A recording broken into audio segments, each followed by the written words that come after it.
이 아침에 하나님이 우리에게 주시는 말씀은 디모데전서 1장 12절에서 17절까지의 말씀입니다. 디모데전서 1장입니다. 12절부터 17절까지의 말씀입니다.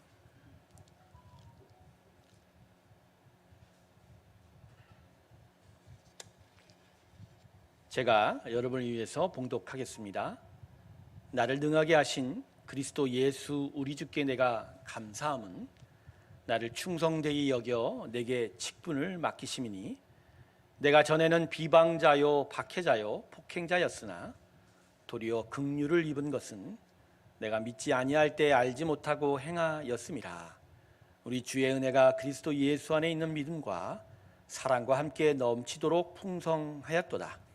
미쁘다 모든 사람이 받을 만한 이 말이요 그리스도 예수께서 죄인을 구원하시려고 세상에 임하셨다 하였도다. 죄인 중에 내가 괴순이라.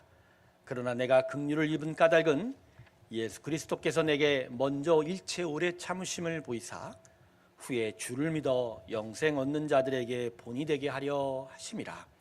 영원하신 왕 곧 썩지 아니하고 보이지 아니하고 홀로 하나이신 하나님께 존귀와 영광이 영원 무궁하도록 있을지어다. 아멘. 할렐루야. 하나님께 영광의 박수 올려드리겠습니다. 아멘. 잠시 우리가 뒤로 후퇴해야 될 시간이 이제 내일부터 시작이 되는데 마음에 그런 생각이 드네요. 이 후퇴가 늪이 아니길 스프링이 되길 주님의 이름으로 축원합니다. 예, 한 발 디딜 때 그냥 쑥 꺼져버리는 그 늪이 아니길 오히려 잠시 움츠러들었으나 다시 열어졌을 때 하늘을 향하여 솟구칠 수 있는 스프링이 되길. 할렐루야. 스프링이 될 수밖에 없어요. 왜냐하면 우리가 하는 게 아니라 하나님이 하시기 때문에. 할렐루야. 잠시 우리가 약간 뒤로 물렀지만 하나님 우리를 더욱더 강건케 하여 하나님으로 더욱더 힘차게 나오게 될 줄로 믿습니다. 오늘도 귀한 은혜가 저와 여러분 가운데 있기를 주님의 이름으로 축원합니다. 기도하겠습니다. 하나님, 우리에게 은혜를 부어 주시옵소서. 하나님의 은혜야말로 우리가 삶을 살아가는 귀한 힘이 됩니다. 오늘 말씀 가운데 힘을 얻게 하여 주시고 하나님의 기쁨을 얻게 하여 주시옵소서. 예수님의 이름으로 기도드립니다. 아멘. 오늘 본문은 이 바울의 자서전적인 이야기가 기록되어 있습니다. 이 본문이 기록된 디모데전서는 바울이 당시 에베소에서 목회하던 디모데에게 보낸 편지가 되는데요. 여러분도 잘 알다시피 디모데는 사도 바울이 영적 아들로 삼은 자였습니다. 바울과 나이 차가 참 많이나 있는 상황이고요. 많은 것들을 바울로부터 배웠던 자가 디모데였습니다. 그래서 바울은 자신의 이야기를 디모데에게 한다는 것이 그렇게 쉽지만은 않았을 겁니다. 하지만 바울은 매우 솔직하게 자신의 이야기를 이 편지를 통해서 디모데에게 하고 있습니다. 이것이 가능한 이유는 바울이 하나님으로부터 받은 은혜가 너무나 크고 컸기 때문입니다. 그래서 결코 이 이야기를 디모데에게 하는 것이 결코 부끄럽지가 않은 거예요. 하나님의 은혜가 너무 크고 너무 위대했기에 자신의 이 허물과 실수의 이야기를 하는 것이 부끄럽거나 아프지 않았습니다. 오히려 이 이야기를 할 수 있는 것이 정말로 큰 기쁨 가운데 있었던 것 같습니다. 바울은 자신이 이전에 자기는 죄인 중에 괴수라고 오늘 디모데에게 고백하고 있습니다. 본문 13절을 보십시오. 자신이 이전에 어떤 자였다는 것을 구체적으로 고백하고 있죠. 먼저 나는 전에는 비방자요라고 합니다. 여러분, 비방자가 뭡니까? 이건 하나님의 아들 예수를 비방했다는 것입니다. 사단의 아들, 거짓 선지자 사입이라고 비방했던 자기 자신의 그 옛 모습을 지금 스스럼없이 고백하고 있습니다. 박해자였다고 합니다. 예수 믿는 사람들을, 하나님의 사람들을 박해하고 큰 공경에 빠뜨리지 않았습니다. 사도 바울이 누굽니까? 예수 믿는 사람들을 끌어다가 그죠? 공회 앞에 세워 그들을 공경에 빠뜨린 자가 아닙니까? 마지막으로 자기는 폭행자였다라고 합니다. 예수를 따르는 주님의 제자들을 때리고 고문하고 죽음에 이르게 한 것. 스데반 집사가 돌에 맞아 죽을 때 그 앞에 서서 주동했던 자가 사실은 사도 바울이었다는 것이죠. 그래서 오늘 본문 15절 말미에 그는 자신의 정체를, 이전에 자신의 옛 모습을 이렇게 고백하고 있죠. 나는 죄인 중에 내가 괴수입니다. 죄인 중에 내가 누구라고요? 괴수다. 자기가 우두머리였다 이렇게 얘기하죠. 바울은 지금 본문에서 자신의 이전 모습에 대하여 너무나 솔직한 고백으로 디모데에게 편지하고 있는 것입니다. 그러면 무슨 이유로 바울은 이전에 자신의 이 추하고 죄 많은 모습을 디모데에게 말하고 있는 걸까요? 오늘 이 부분이 사실 우리가 이 본문을 통해서 받을 은혜의 초점이 됩니다. 먼저 14절 한번 볼까요? 우리 다 같이 한번 읽어볼까요? 14절 말씀 같이 읽습니다. 시작. 우리 주의 은혜가 그리스도 예수 안에 있는 믿음과 사랑과 함께 넘치도록 풍성하였도다. 아마도 바울은 이 편지를 구술하는 동안 가슴 터지는 듯한 감동에 빠져 있었을 것입니다. 바울이 대략 죽었던 시점이 주후 67년경이라고 알려져 있습니다. 로마에서 참수형을 당했습니다. 그러니까 목이 잘렸죠. 그런데 이 디모데전서라는 편지는 대략 한 63년에서 65년 사이, 늦게 봐도 65년 사이에 기록된 것으로 알려졌습니다. 그러니까 죽기 2년 전에 기록된 이 편지라 아마도 이 바울이 이 편지를 기록하고 있을 때는 서서히 죽음의 그림자가 자신을 덮어오는 것을 느끼고 있었을 것입니다. 그래서 마음을 정리하고 인생을 정리하는 그런 가운데 있었을 것인데, 그러다 보니 사도 바울의 마음이 이전보다 더 가난해졌을 것이에요. 즉 하나님의 은혜와 하나님의 그 사랑에 대한 어떤 감사와 기쁨이 가득 차 있었던 시점이 바로 이 편지를 쓰던 시점이었습니다. 흉측했던 자신의 모습, 죄인이었던 자신을 용서하시고 오히려 예수 복음을 전하는 자로 사용하신 것이 너무나 감사했던 것이죠. 그래서 오늘 보면 12절을 보면 자기에게 직분을 맡기신 것을 너무나 감사하고 기뻐한다라는 그 고백이 실려 있는 것이죠. 그래서 바울은 이 본문을 통해서 디모데에게 이렇게 소리치고 있는 거예요. 내 아들 디모데야, 나를 향한 하나님의 구원의 은혜가 정말 넘치도록 풍성하였도다.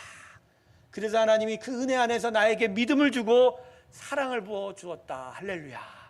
디모데에게 지금 그렇게 소리치고 있는 거예요. 그래서 이 넘치는 감동과 함께 바울은 하나님에 대한 찬양도 오늘 본문을 통해서 2번이나 기록하고 있죠. 본문 15절을 보세요. 미쁘다. 모든 사람이 받을 만한 이 말이요. 신실하신 하나님의 그 모습을 바라보며 하나님이 나를 구원하셨다 그러지 않습니까? 마지막 본문 17절 보세요. 그는 찬송의 시를 부릅니다. 영원하시나 곡 썩지 아니하고 보이지 아니하고 홀로 하나이신 하나님께 존귀와 영광이 영원 무궁하도록 있을지어다. 아멘. 하나님을 향한 그 기쁨의 찬양이 오늘 디모데에게 흘러가고 있는 거예요. 그런데 이 본문에서 바울이 디모데에게 가르치고자 하는 영적 교훈은 다른 부분에 있어요. 그것은 바로 본문 16절에 있는 것이죠. 자, 우리 본문 16절 볼까요? 우리 다 같이 한번 읽어봅니다. 시작. 그러나 내가 긍휼을 입은 까닭은 예수 그리스도께서 내게 먼저 일체 오래 참으심을 보이사 후에 주를 믿어 영생 얻는 자들에게 본이 되게 하려 하심이라. 바울에게 오늘 하고 싶은 얘기는 바로 이거예요. 16절. 두 가지인데 첫 번째, 일체 오래 참으심. 하나님이 누구냐? 하나님은 진짜 오래 참으신 자다. 자신의 이전의 모습을 지금 디모데에게 고백한 이유도 바로 이것 때문이에요. 자신의 흉측하고 추악한 모습을 고백한 이유는 바로 이런 나를 용서하시고 끝까지 사랑하셔서, 그래서 오히려 예수의 복음을 전하는 자로 세우신 그 하나님의 은혜, 그걸 지금 디모데에게 이야기하고 싶은 거예요. 하나님은 진짜 오래 참으시는 분이야. 내 아들 디모데야, 그분이야말로 진짜 참된 사랑과 은혜의 하나님이다. 할렐루야. 이 은혜를 지금 디모데에게 함께 나누고 싶은 거예요. 그리고 두 번째는 더 중요해요. 후에 주를 믿어 영생을 얻는 자에게 뭐가 된다고요? 본이 되게 하시니.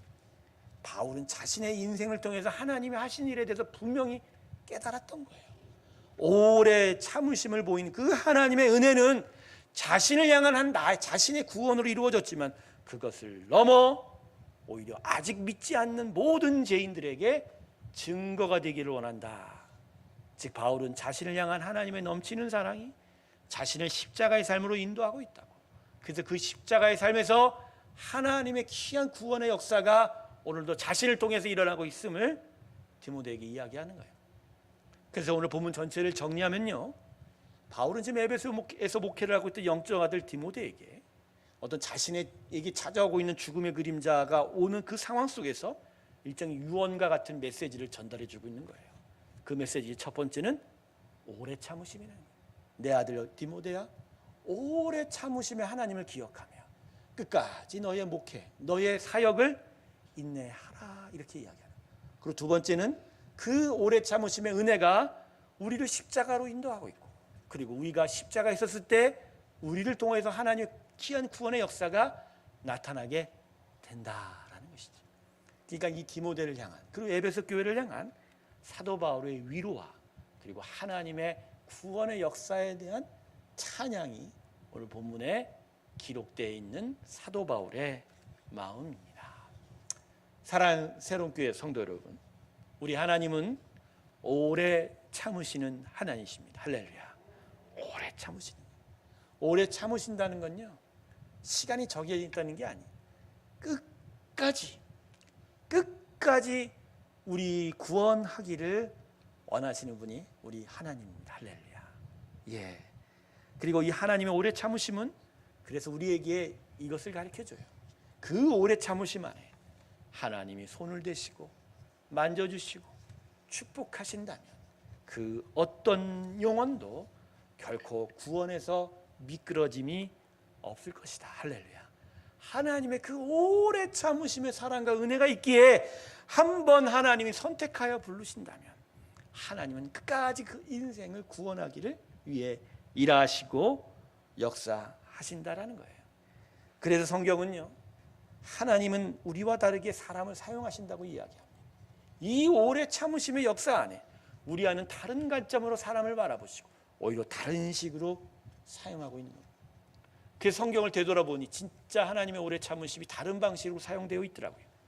여러분, 모세가 누구입니까? 그는 자기 동족을 예굽 사람을 죽인 자 아닙니까? 살인자 모세를 하나님은 들어 쓰셨습니다. 그래서 출애굽의 역사가 나타났습니다.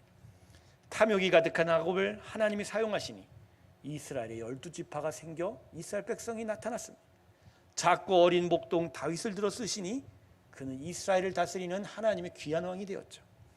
음란하고 방탕했던 어거스틴이라는 사람을 들어 쓰시니 그는 초대교회의 위대한 교부가 되어 지금 우리가 믿고 있는 교리의 대부분이 이 어거스틴의 손을 통해서 나타났습니다.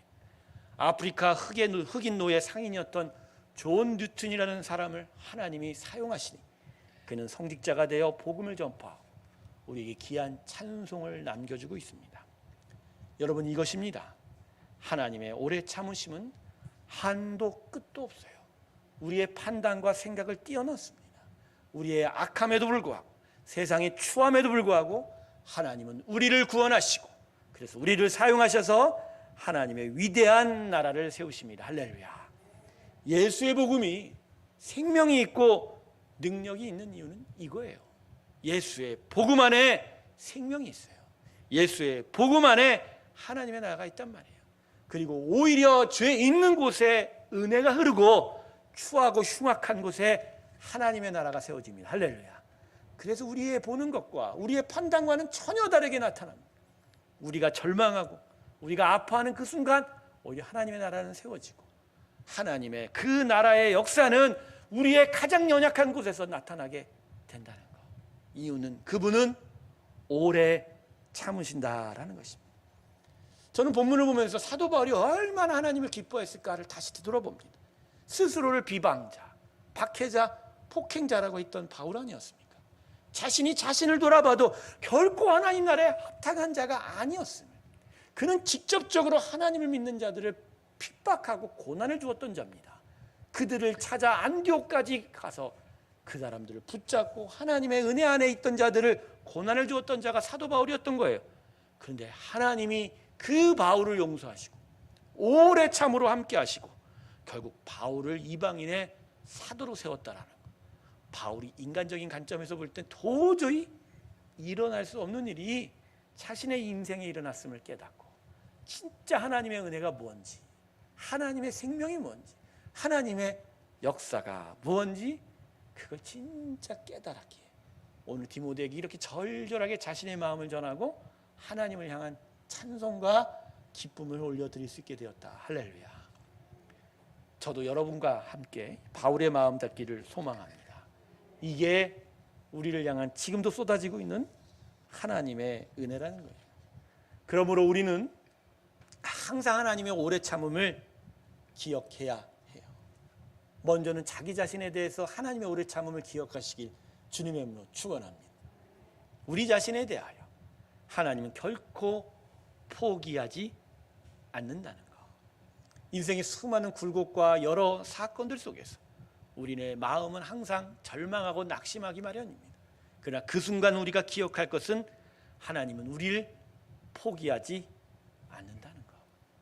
생각해보니 여러분, 내가 나를 포기하고 세상이 우리를 포기했지 하나님은 우리를 포기한 적이 절대 없었다는 거. 할렐루야. 그래서 여러분, 낙심되고 절망하는 그 순간에도 항상 하나님은 우리를 끝까지 참으시고 기다리시고 또 끝까지 사랑하신다는 걸 기억하길 주님의 이름으로 축원합니다. 그것이 바로 복음이 우리에게 주는 은혜라는 것입니다.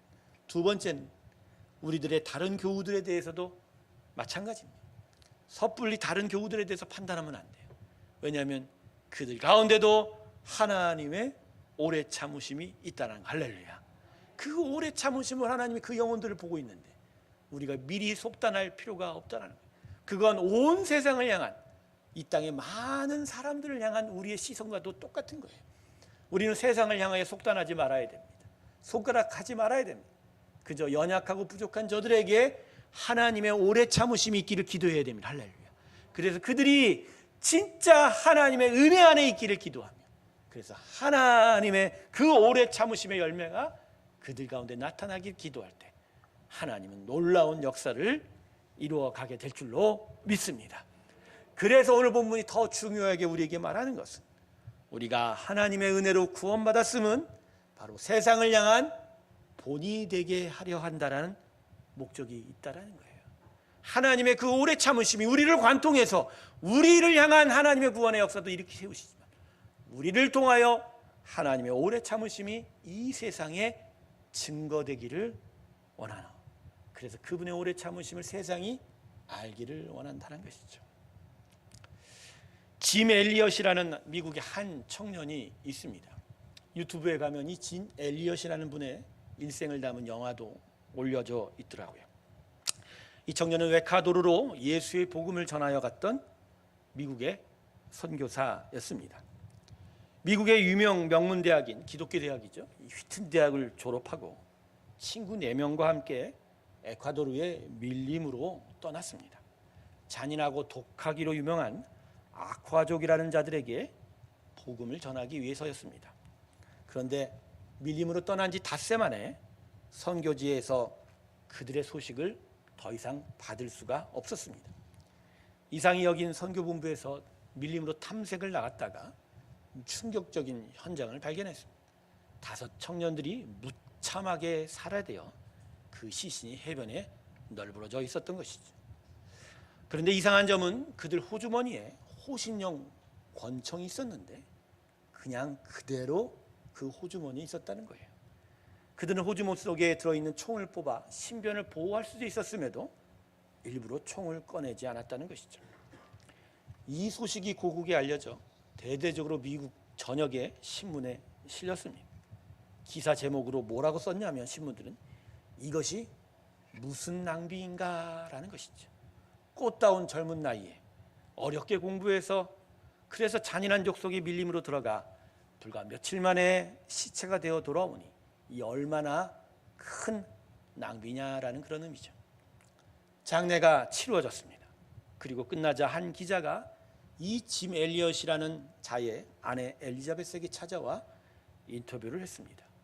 근데 엘리자베스가 이 기자에게 되물었습니다. 왜 무슨 낭비냐고 그런 제목을 쓰셨습니까? 남편은 말입니다. 어렸을 때부터 이 순간을 위해서 준비했던 자입니다. 남편은 그제서야 꿈을 이루었는데 웬 낭비냐고 이게 무슨 제복입니까? 엘리자베스는 남편의 10년 전 일기에 적힌 기도를 기자에게 공개했습니다. 하나님, 제가 감히 하나님께 기도합니다. 이 부족한 나무 토막 같은 인생에 불을 붙여주십시오. 제가 주를 위해 타버릴 수 있도록, 주를 위해서 소멸시킬 수 있도록 말입니다. 이 몸은, 이 인생은 주의 것입니다. 저는 오래 살기를 원치 않습니다. 완전하고 풍성한 삶을 살기를 원합니다. 바로 주님과 같이요. 그리고 일기장 한 구석에 이런 문구가 눈에 띄었답니다. 영원히 썩지 않을 것에 바치는 나의 희생을 어리석다고 말하지 마세요. 그런데 세상은 이들의 죽음을 낭비라고 하고 있지 않습니까? 이 이야기는 여기서 끝나지 않습니다. 더 놀라운 이야기가 뒤를 잇습니다.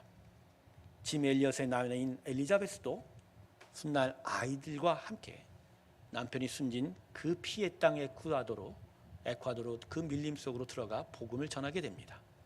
그러자 그 땅에 놀라운 기적이 일어나 그 땅이 드디어 예수 그리스도의 생명을 받아들이고 복음의 꽃이 피어 그 땅의 교회가 이곳 저곳에서 나타나며 아쿠아족 사람들이 하나님께 영광을 돌리며 찾아왔습니다. 할렐루야. 그 외에 그 마을 출신 한 크리스천이 빌리 그레함이 전도 집회할 때 나와서 간증을 했답니다. 그는 아쿠아족의 추장이었답니다. 이렇게 그 짐 엘리엇을 기억합니다. 우리는 그분들에게 복음을 받고 하나님을 믿게 되었습니다. 그 젊은이들의 희생이 아니었다면 우리는 아직도 그렇게 살고 있을 겁니다. 그분들의 죽음으로 인해 우리들은 빛을 보게 되었습니다. 그래서 우리도 그분과 같이 오래 살기를 원치 않고 주님처럼 살기를 원합니다. 짐 엘리엇이 죽은 그 아쿠아족 그 마을에 한 교회가 세워졌고 그 교회 담임 목사는 짐 엘리엇의 아들이 되었고 그 교회에서 섬기는 장로와 교사들은 엘리엇을 죽인 자들이었다는 것입니다. 사랑하는 성도 여러분, 이게 하나님의 은혜입니다.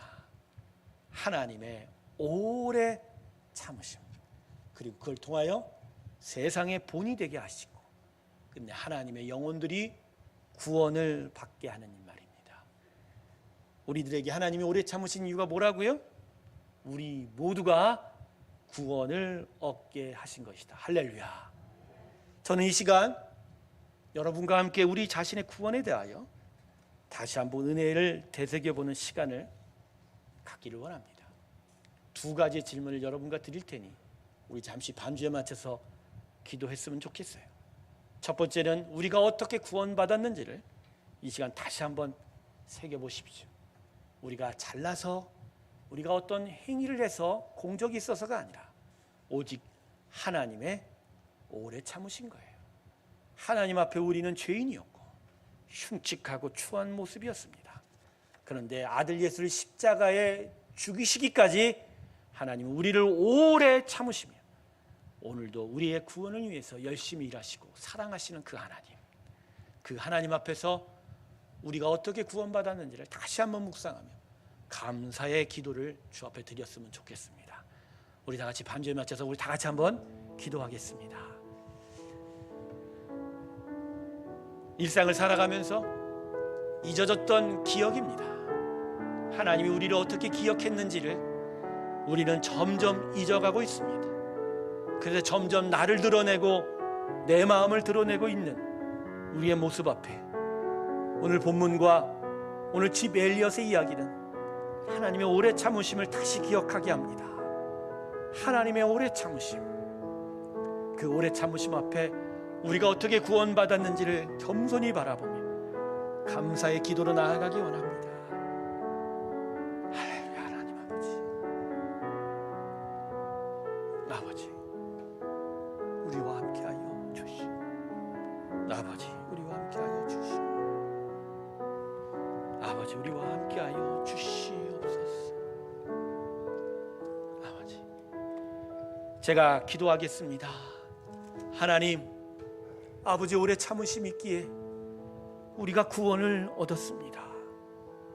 우리가 세상 속에서 멸망으로 미끄러져가는 그 순간 하나님은 우리를 붙잡아 주시고 우리에게 그 어떤 선함도 없었는데 아들 예수를 십자가에 죽이시기까지 사랑하시며 오늘도 우리의 구원을 위해서 우리에게 축복하시고 역사하시는 하나님 되십니다.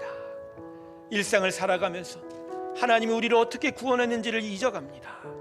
마치 내가 나를 위해서 살아가고 마치 내가 잘나서 하나님 앞에 서 있는 것처럼 우리 자신을 드러내는 나의 모습을 오늘 이 시간 주님 앞에 고백하며 하나님의 이 오래 참으심 앞에 다시 겸손한 자로 서기를 원합니다.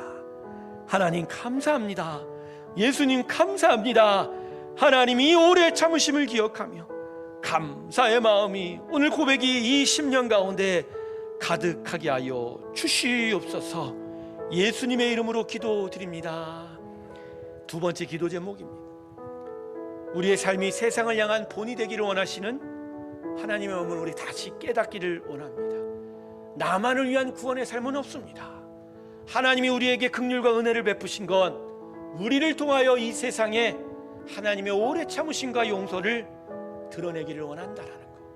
우리 모두가 다 짐 엘리엇이 될 수는 없습니다. 하지만 그 엘리엇이 품었던 마음이, 바울이 품었던 마음이 우리 심령에 있어야 할 것입니다. 우리 다 같이 하나님 앞에 세상을 향한 본이 되기를 원하는 마음으로 주님 앞에 우리 감사함으로 다시 기도하며 나아가겠습니다. 함께 기도하겠습니다. 하나님 아버지 감사합니다. 주님 앞에 우리가 서게 할 때 우리 자신만을 향한 인생이 아닌 하나님을 향하여 서게 하여 주시옵시고 하나님의 그 오래 참으심을 세상에 증거하는 우리가 되게 하여 주시옵소서. 그래야 나만을 주장하는 우리의 삶이 아닌 나를 통하여 온 세상을 향한 하나님의 마음을 구하고 하나님의 영광을 드러내는 본이 되는 인생의 길로 나아가게 하여 주시옵소서. 짐 엘리엇의 마음을 주시옵소서. 바울의 마음을 주시옵소서. 믿음의 증거자들의 마음을 주시옵시고 일상의 작은 자리에 설지라도 하나님의 본이 되는 인생 되게 하시고 세상 앞에 그렇게 서게 하여 주시옵소서. 이제 제가 우리를 위하여 설교를 마무리하면서 기도하겠습니다. 하나님, 우리가 너무 우리를 드러냈습니다. 우리 자신을 추구하다 보니 일상의 삶에서 하나님의 구원이 어떠한 은혜요, 어떠한 크기와 어떠한 사랑인지를 우리가 잊었습니다. 바울의 오늘 고백과 짐 엘리엇의 이야기를 통해서 정말로 구원받을 수 없는 우리가 구원받았음을 다시 한번 깨달으며 주님의 그 오래 참으심 앞에 감사하며 나옵니다. 주여 감사합니다. 십자가의 예수 주심이 하나님의 크신 사랑인 걸 다시 깨닫습니다. 이 사랑이 우리 안에 있어 우리가 구원을 얻습니다. 주님, 겸손하게 주님을 바라보게 하여 주시옵시고 그래서 우리가 긍휼을 입을 때 도리어 하나님의 세상을 향한 본이 되게 하여 주시옵시고 하나님의 은혜 앞에 서게 세상을 향하여 하나님의 오래 참으심을 증거하는 아버지의 귀한 사랑의 인생들이 되게 하여 주시옵소서. 감사드리며 예수님의 이름으로 기도드립니다. 아멘. 우리 다 같이 324장 함께 찬송 부르면서 주님께 봉헌 드리겠습니다.